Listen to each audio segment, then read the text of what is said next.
Olá, meus irmãos, muito agradecido por poder estar com vocês, poder mandar para vocês esse vídeo, pensando nas muitas decisões que nós temos que tomar na vida, e muitas delas exigem de nós muita concentração, exigem de nós muitas avaliações, retrospectiva sobre o que já vivemos, o que passamos juntos e como devemos continuar.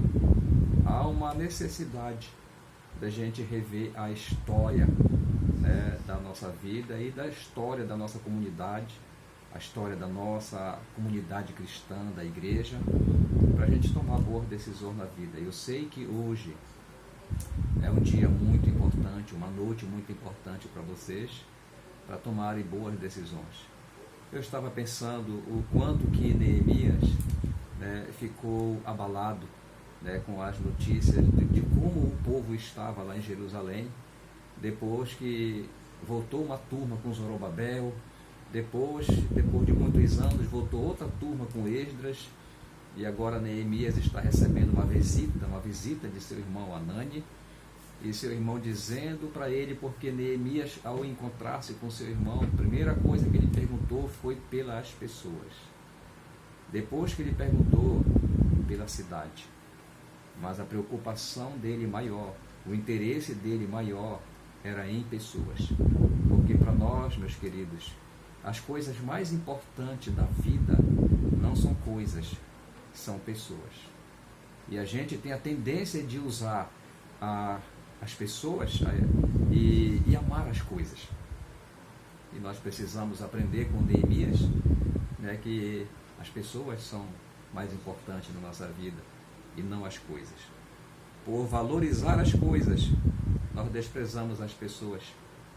E por isso nós não temos bons relacionamentos, às vezes, com as pessoas por conta dessa decisão interior que nós tomamos de valorizar as coisas e desprezar as pessoas.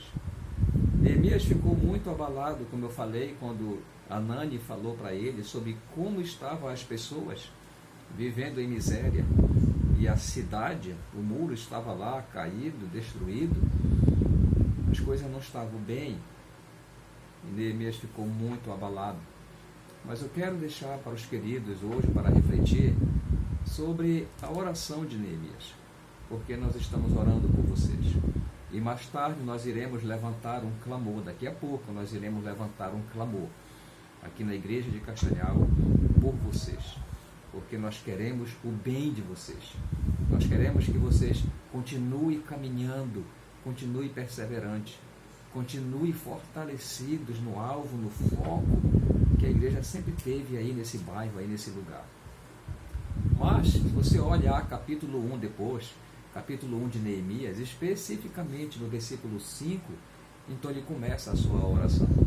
E a coisa mais importante na oração é a visão que nós temos acerca de Deus. Qual é a visão que Neemias teve acerca de Deus? E a visão que ele teve foi uma visão correta de Deus. Que Deus era grande, que Deus era poderoso. Ele tinha essa visão disso, que Deus era grande e poderoso, e por essas qualidades que Deus tem, então ele pode fazer qualquer coisa. Mas também ele teve a visão correta, que Deus era fiel. A fidelidade de Deus em cumprir suas promessas. Deus é fiel em tudo, e apesar das nossas infidelidades, das nossas fraquezas, Deus continua fiel. E Neemias teve essa visão correta de Deus, de ser um Deus grande, um Deus poderoso, um Deus fiel, mas também um Deus com disponibilidade, um Deus que estava disponível para ouvir o nosso clamor, para ouvir as nossas petições, para ouvir as nossas orações. Além dessas coisas, você pode olhar para cá, para o versículo 6, que Neemias também teve a visão correta do homem, do ser humano. E aqui eu quero que você reflita, antes de você tomar qualquer decisão que vocês têm que tomar hoje. Gostaria muito, realmente, de ser um pastor mais presente na vida de vocês. Mas, infelizmente, a distância geográfica acaba nos atrapalhando, e também a falta da gente ter mais uma aproximação da comunicação. Mas pense na visão correta do ser humano que nós devemos ter. O que foi que Neemias fez? Neemias, ele orou, mas ele orou reconhecendo o pecado do povo. No versículo 6, a oração de Neemias, depois de reconhecer a grandeza de Deus, o poder de Deus, depois que ele reconhece que Deus é fiel, a fidelidade de Deus, ele reconhece que Deus está disponível para ouvir o nosso clamor. Então agora ele passa a visão correta do homem. E o que ele fala lá é que os meus pais pecaram, os meus antepassados pecaram. E ele diz, e eu também pequei. No final de tudo, Neemias está dizendo, Senhor, nós pecamos. E por conta disso, nós necessitamos muito do seu grande poder, da sua grandeza, do seu poder. Nós necessitamos da sua misericórdia, da sua fidelidade.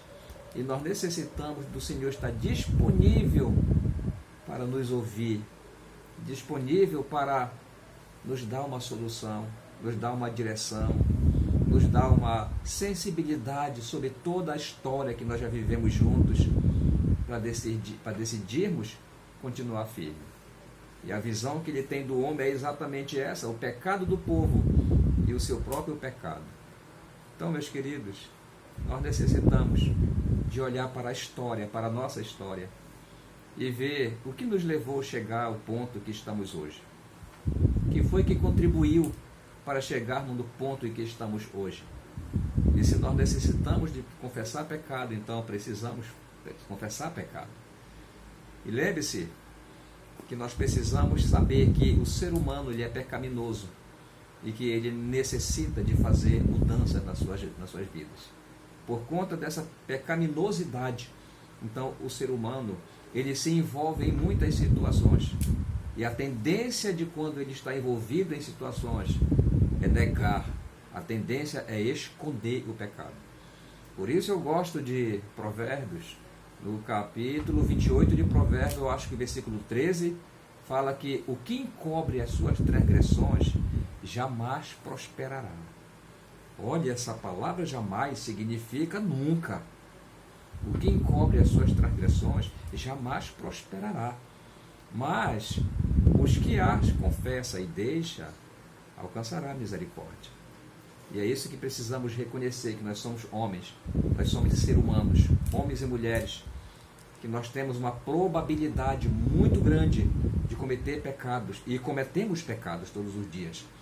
Mas nós precisamos, diante de Deus, reconhecer nosso pecado, confessar o nosso pecado e pedir para Deus misericórdia, para que a misericórdia do Senhor nos alcance. Confessar nossos pecados e abandoná-los, para que Deus tenha prazer na nossa vida. Então a pergunta que nós poderíamos fazer antes de você tomar qualquer decisão, talvez seria perguntar de uma maneira errada: o que faremos para a nossa igreja crescer? O que faremos para a nossa igreja crescer? Talvez essa seja uma pergunta errada, dependendo da igreja. Dependendo da igreja, talvez a pergunta que nós deveríamos fazer antes de tomar uma decisão seria a seguinte pergunta: o que está impedindo a nossa igreja de crescer? O que está impedindo a nossa igreja de crescer? Queridos, gostaria muito que vocês considerassem a possibilidade de continuarem firmes, de lutar juntos pela fé evangélica. E vocês terão, claro, todo o nosso apoio, especialmente dos que estão por perto, mas vocês terão todo o nosso apoio para continuarem firmes. Esse é um lugar que há alguns anos, há mais de 20 anos, fui escolhido para divulgar o Evangelho, para expor a verdade. Um lugar que foi construído para ser um ambiente saudável, onde as pessoas podem chegar e ouvir uma mensagem aos seus corações, uma mensagem de restauração, uma mensagem de amor, de esperança. E esse é o lugar que foi construído para isso. O que não deu certo? O que não dá certo, a gente corrige, a gente conserta. Mas fechar, talvez não seria uma das possibilidades, né? E o que eu quero é que os irmãos considerem, antes de tomar qualquer decisão, considerem a possibilidade de continuar. de manter. Existem homens e mulheres, existem casais aí nessa igreja que são capazes de liderar. O pequeno grupo que nós temos aí é possível liderar através de um casal ou de uma equipe de 2 casais que estão dispostos a ser usados por Deus para manter esse trabalho aí. E vamos continuar orando, mantenha o trabalho aí, não desfaçam nada, mantenha o prédio, mantenha as coisas que tem, o que construíram até hoje. Meus irmãos, faz parte da história da igreja em todo o mundo, faz parte do que construíram até hoje. Então considere a possibilidade de manter isso. Então, tem uma equipe, nós temos uma equipe, sim, nós temos uma equipe aí que pode manter, que pode continuar. E nós estaremos apoiando, né, vocês. E orando conjuntamente, para que no futuro Deus faça a diferença, porque Ele é grande, Ele é poderoso, Ele é fiel, Ele é acessível. E por isso, nós temos a convicção de que Deus nos ouvirá. Então, meus queridos, um grande abraço aí para vocês. Orando por vocês. Hoje à noite nós estaremos juntos num clamor a Deus, pedindo por vocês, para que tome decisões ousadas, porque nós precisamos todos os dias dar passos firmes de fé. E esse é um passo de fé que eu gostaria de ver na vida dos irmãos.